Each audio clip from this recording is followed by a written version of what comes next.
Greetings everyone, this will be a video with 8 quick tips to improve your game as a survivor. I'll be enumerating them, but they're all very important aspects of the game.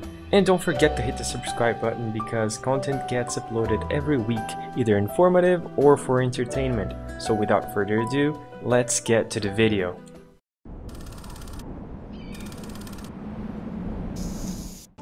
Camera placement. This is something that tends to be very faulty when it comes to less experienced players. You have to abuse the fact that you can control your camera, you can see the game on third person, because by doing that your ability to position yourself properly will increase tremendously.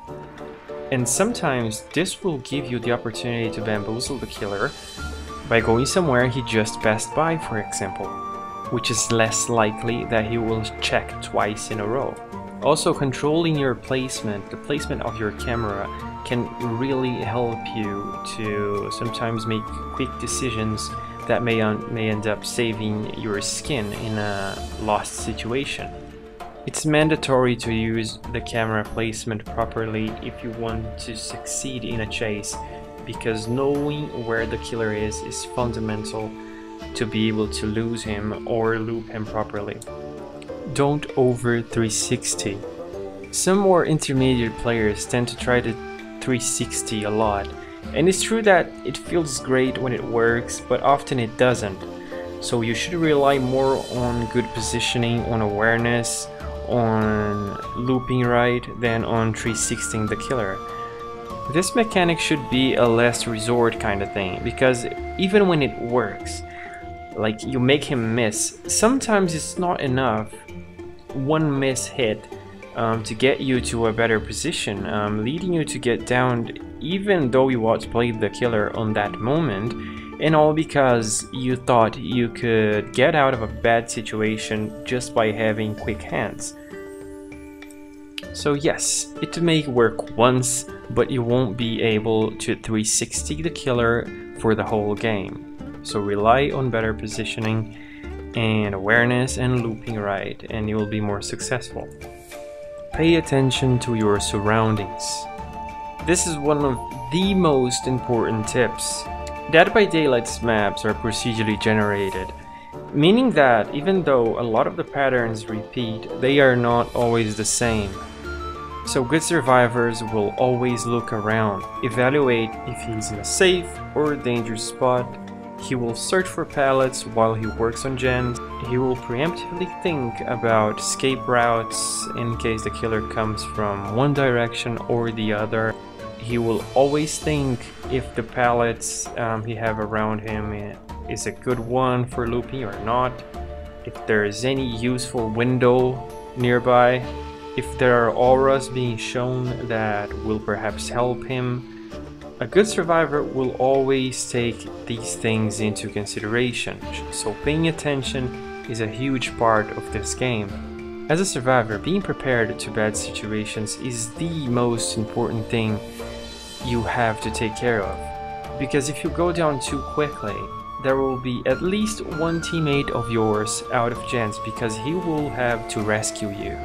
If the killer is good, he will be chasing someone else at that time, meaning that there will only be one survivor working on gens, and that is if you were well coordinated as a team. So not being prepared to deal with a killer can easily, single-handedly, lose you the game. Use the right perks for your playstyle. It's undeniable that there are meta perks that are considered busted or overpowered, but they are useless on the wrong hands. And then you may say, oh, but I saw Noob 3 doing this and that. Yeah, he has a very aggressive playstyle and always had, as far as I'm concerned. And with thousands and thousands of hours playing like that, experience really shows results. If you want to play like that, prepare to die several times until you learn. Now, if you're a more sneaky player, it's useless to get very aggressive perks that will save you. Like if you think you're going to get chased a lot, probably that won't happen because you're a sneaky player. You'll try to show yourself less and less. so you should pick something more suitable for you. Now, if you intend to play in a more altruistic manner, you should also pick perks that will help you fulfill that role with more efficiency. So always pick the right perks for what you're trying to do, because this will increase your chances to succeed. Don't waste time. If you just spawned near a gen, you should get to it immediately. You should always be doing something productive, something that will benefit your team. It may not look like it, but this game is all about time. Survivors want to secure the more important objectives fast, and killers want to make the game longer. Of course, other things come into play, like getting altruism points and chase points, but this is something that you should get even if the game goes fast. This is so true that most meta perks from Survivors gravitates around wasting the killer's time, like DS, Dead Hard, like to avoid going down, thus making the killer chase for longer, Borrowed Time, making the killer waste time with another chase, and killer's perks gravitates around making the game last longer, like Ruin, Sloppy Butcher, to slow down heals, or making the game more efficient with Spirit Fury and Enduring, for example, to secure a down, a hook, thus making the survivors get out of gens and making the game longer like that. So don't fool yourself. This game is all about managing time, and you should manage yours efficiently. Don't get mad when you die. I know, this is a hard one. But if you get mad, if you start getting emotional, you won't be able to think about what could have you done differently, what mistakes you made, how could you have prepared better for a dire situation, or what wrong read you did make, for example. All these objective thoughts are crucial if you want to improve at anything. Because dealing with these things with emotions usually won't bring you any productive result and will mask your mistakes, making them invisible through your eyes and therefore making them impossible to fix, guaranteeing that you will make them again and again and again in the future. Don't waste pallets.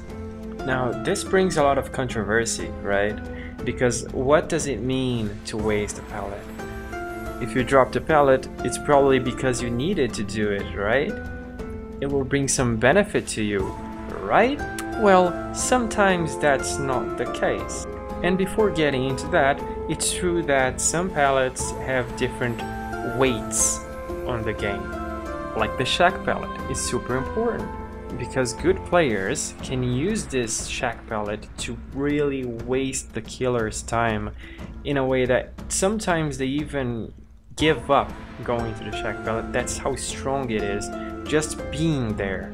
But there are some situations that you should never use a pallet. Like for example, when you get hit and drop a pallet mindlessly anyway. In this situation, you gave the killer everything he wanted. You gave him the hit on you, thus making you injured, and the possibility to remove a pallet from the equation, making so that in the future, a pallet that may be truly usable for another survivor becomes an advantage for the killer, because the next survivor that may be in a dire situation may not even know that such pallet is already broken, and when he realizes, it will be too late. So in this situation that I gave as an example, what you should do is get hit and move somewhere else. Get distance from the killer and try to find somewhere else that you can move him properly. And then maybe you'll go back to the place that you were and loop him there with the pallet still up. It's better to do that than to just drop a pallet and look at the killer break it, because if you get hit, for example, and you drop a pallet, you're going to lose part of the haste, of the increased speed that you gain when you get hit by the killer, when you get injured. So yeah, having said that, use palettes with care. Be unpredictable. Considering that wasting time is the core of the game, you have to adapt to how the killer you're up against play, and try to use what you have around you, being as unpredictable as possible. Because sometimes it may seem like making a chase longer doesn't affect the outcome of the game, but in reality it does, considering that chasing you means that the other 3 survivors are free to do gens. This can escalate very quickly, and sometimes in one chase 2 gens and a half are done. So this really impacts the game. So when it comes to chases, even though you may have 0 chances of losing the killer, the longer you can make the chases, the better. You may achieve this by using a window that everyone seems as useless, in a creative way, for example. So since not everyone uses that window, that killer is probably not used to going around it as well. And then he will not do that optimally. Or you can also make some ballsy plays, for example. This part of your game style will improve with experience and creativity.